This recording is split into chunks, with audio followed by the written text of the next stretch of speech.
Factores culturales del maltrato infantil y su incidencia en el desarrollo social. Escuela para padres y un nuevo proceso de reeducación. ¿Cómo afecta el COVID-19 a la población infantil víctima de violencia? Mi nombre es Maylin Alvarado y soy estudiante de la carrera de Derecho de la Universidad Nacional Autónoma de Honduras, y esta investigación la realicé para la clase de Métodos y Técnicas de Investigación. Vamos a ver lo que es el maltrato infantil. El maltrato infantil se define como todo acto de violencia ejercido sobre un menor de 18 años. Entre ellos tenemos el maltrato físico, maltrato psicológico, abuso sexual, negligencia o abandono, y también lo que es la explotación comercial. Estos son factores determinantes que ponen en riesgo la salud mental, psicológica y el desarrollo de un niño. Según el artículo 21 de los Derechos de los Niños de la Constitución de la República, nos dice que los padres están obligados a alimentar y educar a sus hijos durante la edad de la niñez y en los casos que legalmente proceda. También nos dice que el gobierno le dará una atención especial a los menores cuyos padres o tutores no estén obteniendo una adecuada economía para la enseñanza y la educación de los niños. El artículo 124 nos dice que todos los niños deben ser protegidos de todo abandono, crueldad y explotación, y que no serán objeto de ningún tipo de trata. La ley aplicará las sanciones correspondientes a las personas que violen este precepto.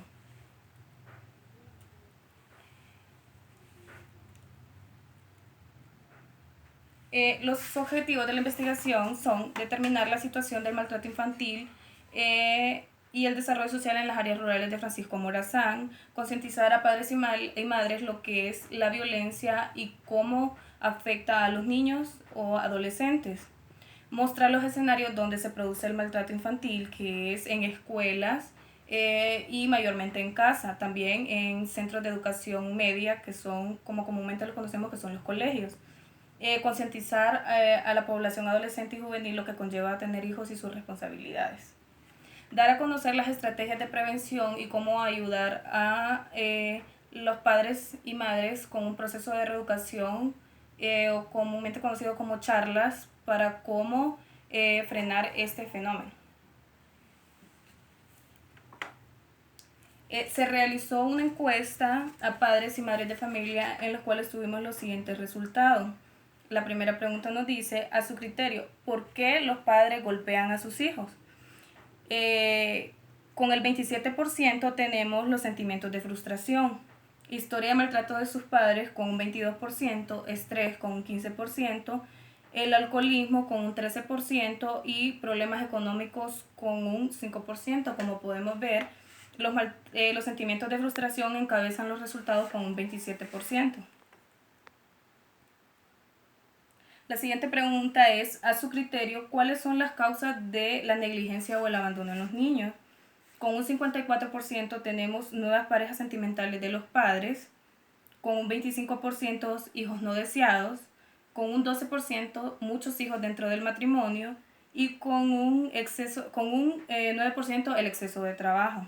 Como podemos ver, las nuevas parejas sentimentales encabezan los resultados con un 54%. La siguiente pregunta dice, ¿cómo deben ser castigadas las personas que abusan sexualmente de los niños y niñas? Con un 50% tenemos cárcel y con otro 50% la castración química. Estos resultados están en un 50 y 50%, ya que según críticas nos dice que la cárcel es el único método de cómo un abusador puede pagar este delito. Es la más conocida, la cárcel, ya que la castración química no es una realidad en nuestro país, solamente es una moción presentada por una diputada del Partido Nacional en el Congreso. Y según algunas charlas, me di cuenta que los padres de familia dicen que la castración química para ellos es como, como disciplinar excesivamente a un violador.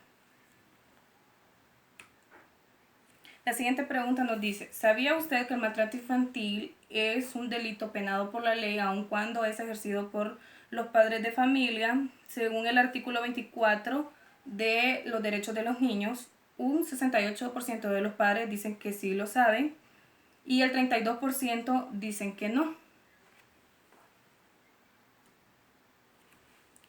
La siguiente pregunta dice, ¿le gustaría recibir una escuela para padres donde se reciba información y educación de cómo prevenir el maltrato infantil? Con un 67.60% nos dicen que sí les gustaría recibir una escuela para padres y el 32.40% nos dice que no. Como conclusión, se puede determinar que los padres y madres de familia de las áreas rurales de Francisco Morazán conocen lo que es el maltrato infantil y sus consecuencias, pero aún así muchos lo ejercen.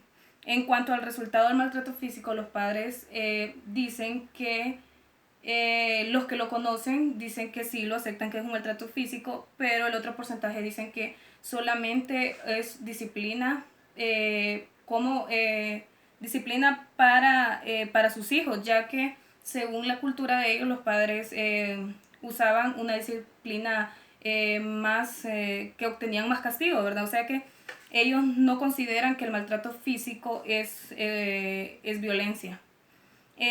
Según con el COVID-19 podemos decir que afecta a la población infantil, ya que el mayor tipo de maltrato es ejercido en casa. ¿Qué pasa ahorita con esta situación de esta pandemia? La situación económica en las familias de nuestro país es bien difícil y más en las zonas rurales. Por lo tanto, los padres de familia se estresan más y pueden maltratar más a los niños o incluso algunos como no están estudiando, están trabajando en distintas áreas, como por ejemplo los que trabajan en la agricultura, ayudando a sus padres.